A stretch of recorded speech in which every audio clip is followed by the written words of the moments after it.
Olá, meus amigos, Deus abençoe a vocês, abrindo o entendimento para compreender a sua palavra e colocá-la em prática, sobretudo. Não adianta saber a palavra de Deus e não praticá-la. E eu estava falando ontem com respeito às pessoas que ficam com inveja de fulano, beltrano, ciclano, como foi o caso do profeta, do homem de Deus chamado Asaf. Ele tinha inveja, mesmo sendo homem de Deus, ele tinha inveja dos ímpios, porque eles prosperavam.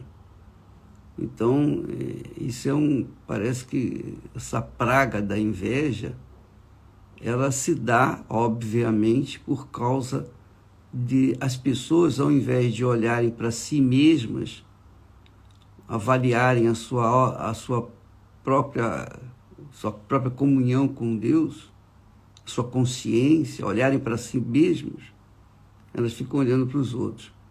E por isso que tem muitos crentes tigelas, aqueles crentes crente e incrédulo é igual, não tem diferença. Deus que me perdoe.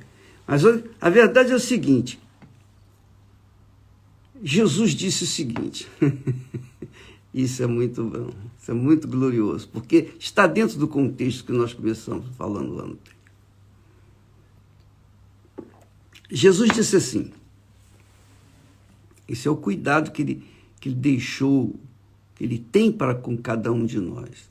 Ele disse assim, ninguém pode servir a dois senhores. Você sabe disso, não sabe? Ah, todo mundo sabe. Ninguém pode servir a dois senhores. Porque ou há de odiar a um e amar ao outro, ou se dedicará a um e desprezará o outro. Não podeis servir a Deus e a Mamon. Quer dizer, não há como a gente se dividir entre servir a Deus e servir ao dinheiro, ao Deus do dinheiro, ao Deus desse mundo, Mamon. Isso todo mundo já sabe, mas que poucas pessoas sabem, muito pouca gente sabe, é que Jesus, logo em seguida, no versículo seguinte, ele diz assim, por isso vos digo. Por isso vos digo. Quer dizer, por causa de a gente não deve ficar olhando ou tentando servir agradar a Deus, e agradar aos gregos e troianos, e a Deus e ao diabo, ou a Deus e o mundo. Ele diz, por isso vos digo, não andeis ansiosos quanto à vossa vida. Porque quem fica olhando para a vida alheia é porque está buscando copiar, ou criticar, ou censurar, ou, enfim, está buscando algum motivo para se consolar com os seus problemas. Só que quando a outra pessoa está bem, ela fica com inveja. Quando a outra pessoa está mal, ela despreza. E ela vê que, bom, pelo menos eu estou melhor do que aquela pessoa. Mas ela passa a se comparar, ela passa a se pesar de acordo com a outra pessoa. E Jesus diz, por isso que a gente não deve ficar servindo ou tentar servir a Deus e a Mamon. Não tem como servir a riqueza e a Deus, não tem como. Ou um ou outro vai se agradar da gente. Por isso, disse Jesus, não andeis ansiosos quanto à vossa vida. Não andeis ansiosos quanto à vossa vida. Isso é para aqueles que realmente são de Deus. Ele está falando aqui para os servos dele, está falando aqui para os discípulos dele, ele está falando aqui para o povo que queria segui-lo, servi-lo. Ele não está falando aqui para os judeus, ele não está falando aqui para aqueles fariseus, os que eram hipócritas, nada disso. Ele não estava batendo de frente com ninguém, ele não estava censurando ninguém, ele estava ensinando o modo de vida que nós cristãos temos que adotar na nossa vida. Não devemos ficar olhando para ninguém. O profeta Asaf ficou olhando. Era profeta, era homem de Deus, mas estava olhando para os outros. Por isso que ele quase caiu, porque tinha inveja. É magnífica a palavra do nosso Senhor Jesus, né? Veja só, não andeis ansiosos quanto à vossa vida, pelo que haveis de comer, nem pelo que haveis de beber, nem quanto o vosso corpo, pelo que haveis de vestir. Não é a vida mais do que o mantimento e o corpo mais do que o vestuário? Aí então ele começa a discorrer sobre os pássaros, sobre as flores, a natureza que hoje existe, amanhã está sendo queimada. Então, Jesus ensina a gente a não andar ansioso quanto ao que vamos comer, ou quanto ao que vamos beber, ou que vamos vestir. Imagine quanto a olhar para os outros. Imagine ficar observando a vida alheia. Se ele não permite que a gente fique ansioso por uma coisa que a gente precisa comer todo dia, né? Todo dia a gente tem que comer, todo dia a gente tem que tomar banho, todo dia a gente tem que se vestir, todo dia a gente tem que, enfim, trabalhar e fazer as nossas obrigações. Ele diz para a gente não ficar ansioso quanto às nossas necessidades, quanto mais ficar ansioso com respeito à vida alheia. Esse aqui é o grande problema dos que têm uma fé que não condiz com a inteligência. Uma fé burra. É melhor falar logo de uma vez o português claro, porque não adianta ficar enfeitando o pavão que... Bem, a fé que Deus nos dá, minha amiga e meu amigo, é a fé, é a mais preciosa coisa que cada um de nós tem. Só para você entender uma coisinha, quando a pessoa tem uma fé com inteligência, usa com razão, usa com a cabeça, o rosto dela é ameno, o rosto dela brilha, tem um brilho diferente, uma beleza diferente. Ela não precisa fazer maquiagem, ela não precisa fazer operação plástica, porque tudo nela é perfeito aos seus próprios olhos, porque ela tem o Espírito de Deus, tem a palavra de Deus. Ela não está incomodada com os outros, ela não está incomodada com o que os outros estão fazendo ou deixando de fazer, falando ou deixando de falar. Elas se preocupam em agradar a Deus. Então, quando a fé é inteligente, a gente não vive na ansiedade. Olha só o que ele fala. Ele vai falando sobre das necessidades, que a gente não deve, de forma nenhuma, ter ansiedade. Ele diz assim, lá no final, no versículo 33, diz: mas buscai primeiro o reino de Deus. Então, quando a pessoa não entra no reino de Deus, enquanto ela não está no reino de Deus, ela é uma pessoa ansiosa, uma pessoa que é nervosa, é aquela pessoa que ora está servindo a Deus, ou tentando servir a Deus, e servindo a si mesma, ou servindo a Mamon. Ela é uma pessoa desequilibrada, ela não tem equilíbrio, porque ela não está no reino de Deus, ela está no reino do mundo. O reino do mundo está no inferno, o reino do mundo está mergulhado no inferno mesmo, literalmente no inferno. Então, as pessoas, coitadas, não sabem que estão no inferno, que estão descendo para o inferno a cada momento, a cada instante, e as outras que estão morrendo estão entrando no inferno, porque não entraram no reino de Deus. E não entraram no reino de Deus porque não ouviram e não deram atenção à palavra de Deus. E não deram atenção à palavra de Deus porque ficaram dando atenção ao papo furado dos outros. Ficam dando atenção à conversa da vizinha, da Mariazinha. Enfim, ficam dando atenção às internet, as redes sociais, o que disse fulano, o que disse Beltrano, estão dando atenção aos artistas, jogadores, tudo pessoas falidas espiritualmente, pessoas completamente arrasadas, pessoas que estão se matando por conta da depressão. Por quê? Porque as pessoas que estão querendo servir a Mamon e servindo a Mamon, tendo até o mundo aos seus pés, mas não conseguem viver a vida, o dia a dia, porque elas tomaram posse de tudo e verificaram que não tem nada.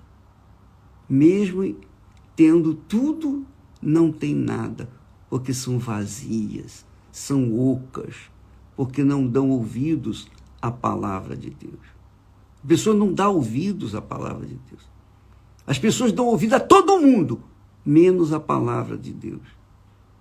E por isso elas são assim, depressivas. A vida de um homem não consiste, Jesus falou, não consiste nos bens, nos materiais, nas coisas, nas bolsas, nos sapatos, nas roupas, no vestuário que elas têm. Não.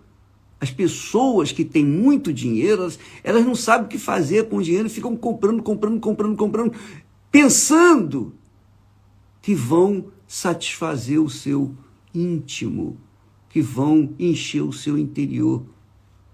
Não, cada vez são mais ocas e muitas não suportam essa situação e acabam se matando. Porque realmente, quando não se entra no reino de Deus, quando não se sujeita ao Rei, Senhor Deus, o Senhor Jesus, quando não se tem o Espírito do Senhor Jesus, a pessoa é oca, vazia, frustrada. Ela vai conquistando, chega a um ponto que ela vê, para que isso tudo? Para que isso tudo? Se dentro de mim há um vazio, há uma tristeza imensa, se dentro de mim há um conflito que eu não consigo ter paz. Eu não tenho paz. Infelizmente, essa é a humanidade que nós vemos. Essa é a humanidade. Triste. Jesus disse, buscai primeiro o reino de Deus. Quer dizer, preocupe-se com o reino de Deus. Quando a pessoa está preocupada com a vida alheia, é porque ela não entrou no reino de Deus. Quando a pessoa está preocupada em agradar a si mesma, ela não está preocupada com o reino de Deus. Ela não está preocupada em ser do reino de Deus. O reino de Deus, minha amiga e meu amigo, ele se dá na gente quando nós deixamos que o Rei, o Espírito Santo, o Espírito de Deus venha reinar na nossa mente. E quando ele reina, então a gente tem cabeça para pensar, a gente tem sentimento para sentir, a gente tem um corpo que vai ser cuidado de acordo com a vontade de Deus. Ele vai controlar tudo. Ele vai dar toda a direção. Ele vai fazer a gente bem-aventurado. A gente vai viver um pedacinho do céu aqui na terra, não na rua, mas dentro de casa, na família, com os filhos ou sem filhos, com o marido, com a esposa, e viver uma vida diferenciada. Então ele diz, buscai primeiro o reino de Deus, mas buscai primeiro o reino de Deus e a sua justiça.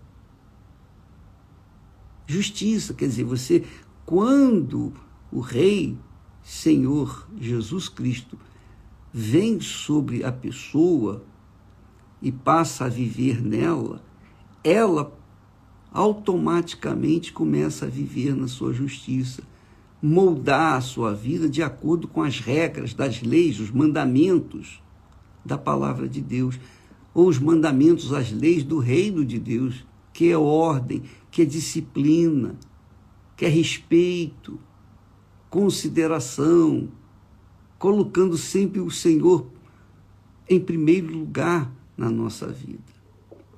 Quer dizer, quando a pessoa passa a viver nesse contexto, então ele diz aqui, ele que garante, todas estas coisas vos serão acrescentadas. O que você precisa?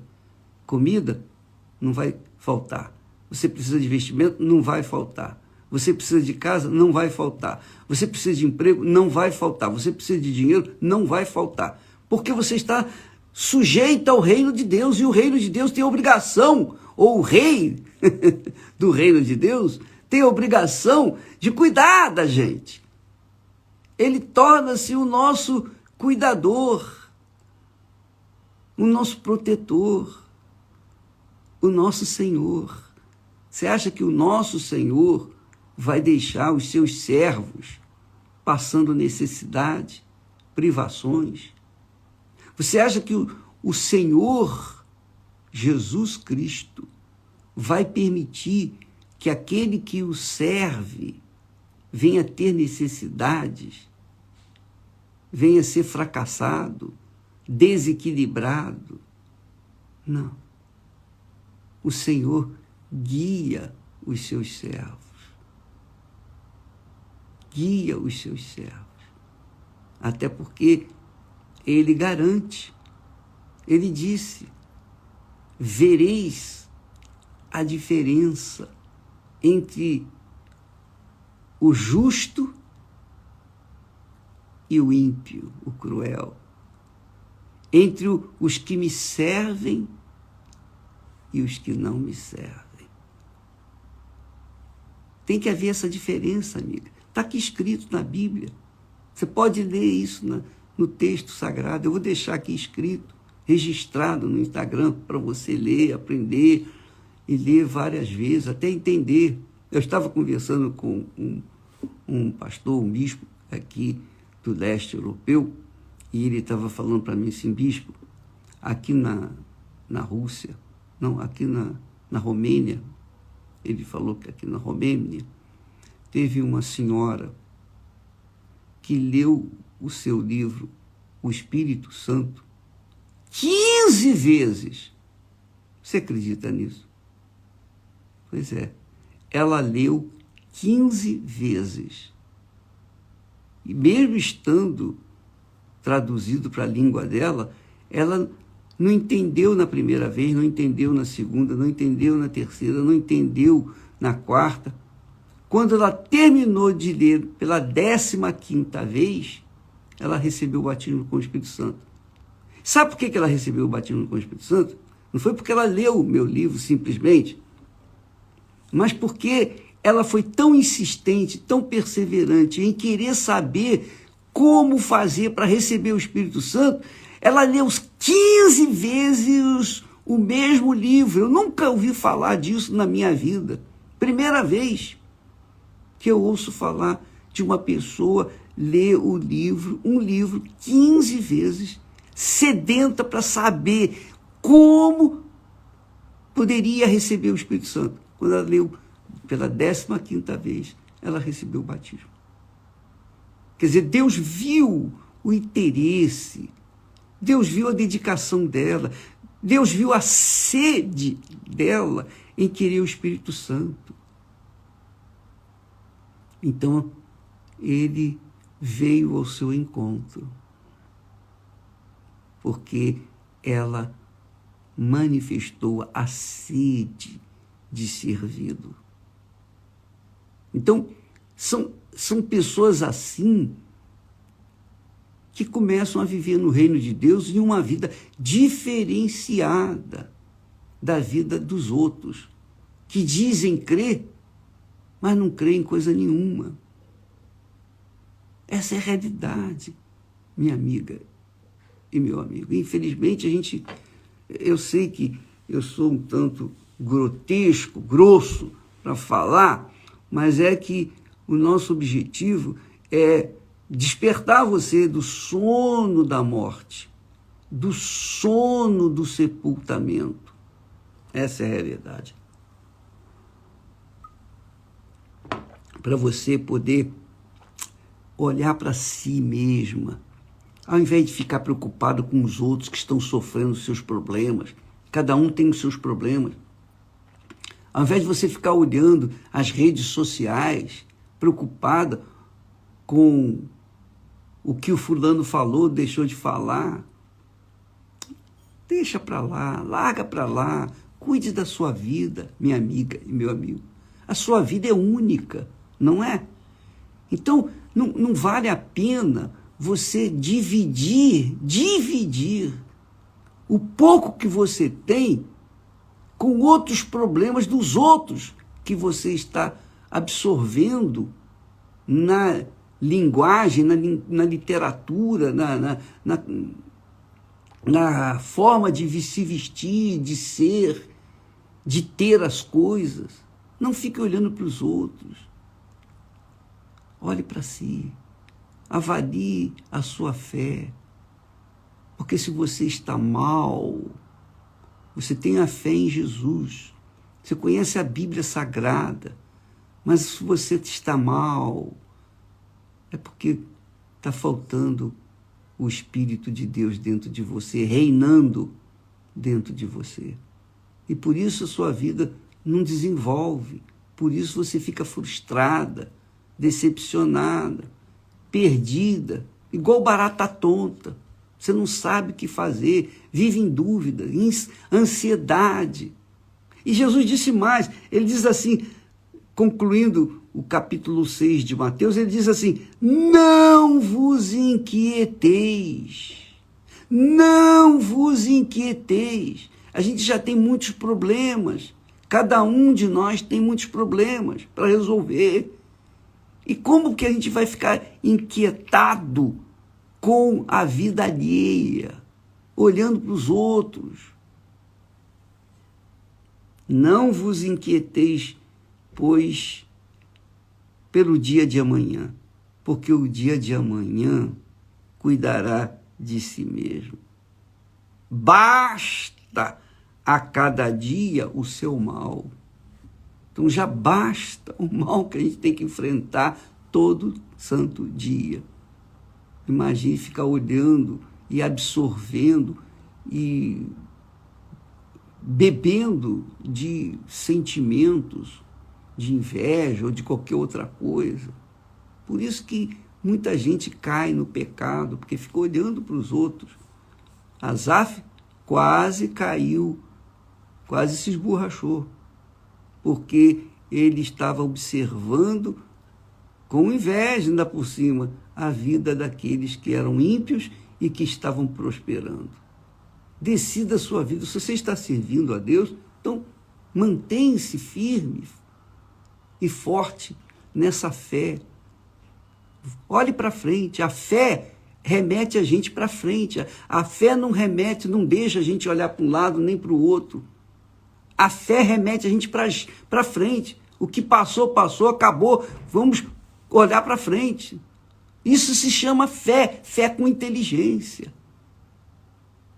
E se você fica a observar os outros, o que os outros têm ou deixam de ter, ou que você gostaria de ter igual ao dos outros, você está preocupada com o que vai comer, com o que vai vestir, você está ansiosa com a sua própria vida e acaba perdendo a vida passa rápido, e acaba perdendo a vida e perdendo até mesmo a salvação da sua alma. Então, olhe para si, cuide de si, para que você não venha cair na tentação, para que você não venha afundar na fé, mesmo com a fé que você tem. Você tem fé para curar, para ser curado, você teve fé para ter a sua família restaurada, você teve fé para ganhar dinheiro, você teve fé para tudo, mas não tem fé para cuidar da sua própria fé, para cuidar da sua própria vida interior, do seu relacionamento com Deus. A Bíblia fala, seja a vossa consciência o árbitro, o juiz da sua fé, digamos assim. É mais ou menos nesses termos que eu estou falando, não estou lendo o texto exatamente, mas é mais ou menos isso. A minha consciência é o árbitro, é o juiz da minha fé em Deus. Se a minha consciência está má, se a minha consciência está contaminada, é porque tem alguma coisa errada na minha vida, tem algum pecado comigo, eu carrego algum pecado, essa é a realidade. Mas se a minha boa consciência, se a consciência minha está boa, está bem, está límpida, pura, então eu sou feliz, porque eu sei que Deus está se agradando deste servo inútil. Essa é a realidade. Então cuide da sua própria vida, da sua própria consciência, da sua própria fé, para que você venha manter-se na fé e receber a coroa da vida. Porque para se manter na fé, a gente tem que viver pela fé, de fé em fé, confiando que Deus vai suprir todas as nossas necessidades. Ele não vai deixar faltar nada. Essa é a fé do Novo Testamento, a fé que remete para uma vida segura, tranquila, firmada, alicerçada na palavra que não volta vazia. Deus abençoe e até amanhã em nome do Senhor Jesus. Amém.